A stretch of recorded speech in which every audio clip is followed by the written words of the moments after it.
The Scottish Renaissance was a mainly literary movement of the early to mid-20th century that can be seen as the Scottish version of modernism. It is sometimes referred to as the Scottish Literary Renaissance, although its influence went beyond literature into music, visual arts, and politics. The writers and artists of the Scottish Renaissance displayed a profound interest in both modern philosophy and technology, as well as incorporating folk influences, and a strong concern for the fate of Scotland's declining languages. It has been seen as a parallel to other movements elsewhere, including the Irish literary revival, the Harlem Renaissance, the Bengal Renaissance, and the Jindyworobak Movement, which emphasized indigenous folk traditions. Beginnings. The term Scottish Renaissance was brought into critical prominence by the French Languedoc poet and scholar Denis Sarrat in his article Le Groupe de la Renaissance Écossaise,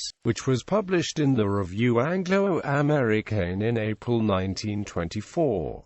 The term had appeared much earlier, however, in the work of the polymathic Patrick Gedison in a 1922 book review by Christopher Murray Grieve for the Scottish chapbook that predicted a Scottish Renaissance as swift and irresistible as was the Belgian revival between 1880 and 1910, involving such figures as Lewis Spence and Marion Angus. These earlier references make clear the connections between the Scottish Renaissance and the Celtic Twilight and Celtic Revival movements of the late 19th century, which helped reawaken a spirit of cultural nationalism among Scots of the modernist generations. Where these earlier movements had been steeped in a sentimental and nostalgic Celticism, however, the modernist-influenced Renaissance would seek a rebirth of Scottish national culture that would both look back to the medieval Mac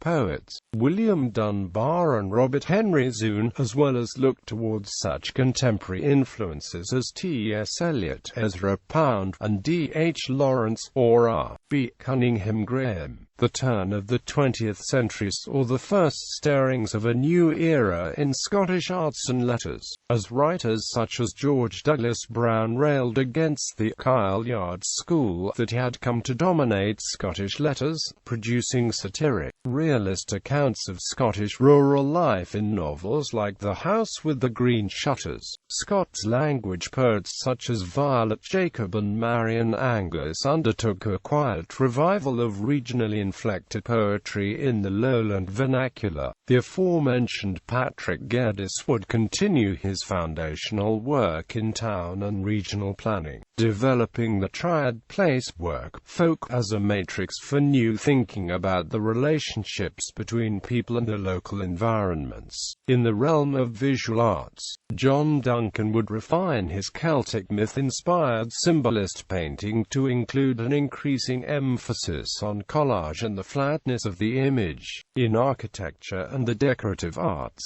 the towering figures of Charles Rennie Mackintosh and the Glasgow Four would give Scotland its very own school of modern design and help create the Glasgow style. Scotland in the early 20th century was experiencing an efflorescence of creative activity, but there was not yet a sense of a particular shared movement or an overt national inflection to all of this artistic effort. Literary Renaissance. It was not until the literary efforts of Hugh MacDiarmid that the Scottish Renaissance can properly be said to have begun. Starting in 1920, C.M. Grieve began publishing a series of 3 short anthologies entitled Northern Numbers, being representative selections from certain living Scottish poets. These anthologies, which appeared one each year from 1920 to 22, along with his founding and editing of the Scottish Chapbook Review, established Grieve MacDiarmid as the father and central figure of the burgeoning Scottish Renaissance movement that he had prophesied. By about 1925, MacDiarmid had largely abandoned his English language poetry and began to write in a kind of synthetic Scots known as lalins, that was a hybrid of regional Scots dialects and lexicographical artifacts exhumed from Jameson's Dictionary of the Scottish Language, often grafted onto a standard English grammatical structure. His poetic works included A Drunk Man Looks at the Thistle. This had an electrifying effect on the literary landscape of the time. Other writers soon followed in MacDiarmid's footsteps and also wrote in lalins, including the poets Edwin Muir and William Souter, who pursued an exploration of identity, rejecting nostalgia and parochialism and engaging with social and political issues. Some writers that emerged after the Second World War followed MacDiarmid by writing in Scots, including Robert Geary and Sidney Goodsir Smith. The Glaswegian poet Edwin Morgan became known for translations of works from a wide range of European languages.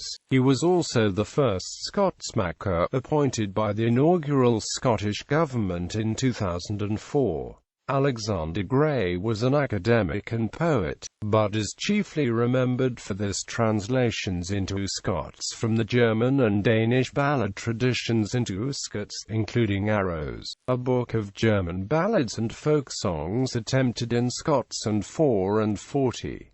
A selection of Danish ballads presented in Scots. The Scottish Renaissance increasingly concentrated on the novel, particularly after the 1930s when Hugh MacDiarmid was in isolation in Shetland and its leadership moved to novelist Neil Gunn. Gunn's novels, beginning with The Grey Coast, and including Highland River and The Green Isle of the Great Deep, were largely written in English and not the Scots preferred by MacDiarmid, focused on the Highlands of his birth and were notable for the narrative experimentation. Other major figures associated with the movement include George Blake, A.J. Cronin, Eric Linklater and Lewis Grassic Gibbon. There were also a large number of female authors associated with the movement who demonstrated a growing feminine consciousness. They included Catherine Carswell, Willa Muir, Nan Shepherd and most prolifically Naomi Mitchison. All were born within a 15-year period and, although they cannot be described as members of a single school, they all pursued an exploration of identity, rejecting nostalgia and parochialism and engaging with social and political issues. Physician A.J. Cronin is now often seen as sentimental, but his early work, particularly his first novel Hatter's Castle and his most successful The Citadel, were a deliberate reaction against the Kyle-Yard tradition, exposing the hardships and vicissitudes of the lives of ordinary people. He was the most translated Scottish author in the 20th century. George Blake pioneered the exploration of the experiences of the working class in his major works such as The Shipbuilders. Eric Linklater produced comedies of the absurd, including one in America dealing with Prohibition America, and a critique of modern war in Private Angelo. Lewis Grassic Gibbon, the pseudonym of James Leslie Mitchell, produced one of the most important realizations of the ideas of the Scottish Renaissance in his trilogy A Scots Square, which mixed different Scots dialects with the narrative voice. Other works that investigated the working class included James Buck's Major Operation and The Land of the Leal and J. F. Henry's Fernie Bray. The parallel revitalization of Gaelic poetry, known as the Scottish Gaelic Renaissance, was largely due to the work of Sorley MacLean, a native of Skye and a native Gaelic speaker. He abandoned the stylistic conventions of the tradition and opened up new possibilities for composition with his poem Dane Do I'm Here. His work inspired a new generation to take up a new Abadacht, These included George Campbell Hay, Lewis-born poets Derek Thompson and Ian Crichton Smith. They all focused on the issues of exile, the fate of the Gaelic language and biculturalism. Art. The ideas of a distinctive modern Scottish art were expressed in the interwar period by figures including Stanley Cursiter, William Mccants, William Johnston and J.D. Ferguson. Stanley Cursiter was influenced by the Celtic Revival, post-impressionism and futurism, as can be seen in his reign on Princess Street and Regatta. He went on to be a major painter of the coastline of this native Orkney, director of the National Gallery of Scotland, and proposed the creation of a National Gallery of Modern Art in 1930. Ferguson was one of the few British artists who could claim to have played a part in the creation of modernism and probably played a major part in the formulation of MacDiarmid's thought. His interest in machine imagery can be seen in paintings like Damage Destroyer. He cooperated with MacDiarmid on the journal Scottish Art and Letters, and MacDiarmid quoted extensively from his work. William Mccants's early work was in a bold post-impressionist style. After World War I, he moved to London with his wife, fellow student Agnes Miller Parker, where he joined the same circles as Ferguson, vorticist Wyndham Lewis and nationalist composer Francis George Scott. Under these influences, his work became increasingly abstract and influenced by vorticism, as can be seen in Women on an Elevator and The Engineer and His Wife. William Johnston was a cousin of F. G. Scott and met MacDiarmid while a student at Edinburgh. He studied Cubism, Surrealism, and was introduced to New American art by his wife, the sculptor Flora MacDonald. He moved towards abstraction, attempting to utilize aspects of landscape, poetry and Celtic art. His most significant work, A Point in Time, has been described by art historian Duncan Macmillan as one of the most important Scottish pictures of the century and one of the most remarkable pictures by any British painter in the period. Other artists strongly influenced by modernism included James Mackintosh Patrick and Edward Baird. Both trained in Glasgow, but spent most of their careers in and around the respective native cities of Dundee and Montrose. Both were influenced by Surrealism and the work of Bruegel and focused on landscape, as can be seen in Mackintosh Patrick's Trick Warehouse and more overtly Baird's The Birth of Venus. Before his success in painting, Mackintosh Patrick gained a reputation as an etcher. Leading figures in the field in the interwar period included William Wilson and Ian Fleming. Music and dance. The ideas of the Scottish Renaissance were brought to classical music by Francis George Scott, MacDiarmid's former teacher, who adapted several of the poet's works into songs.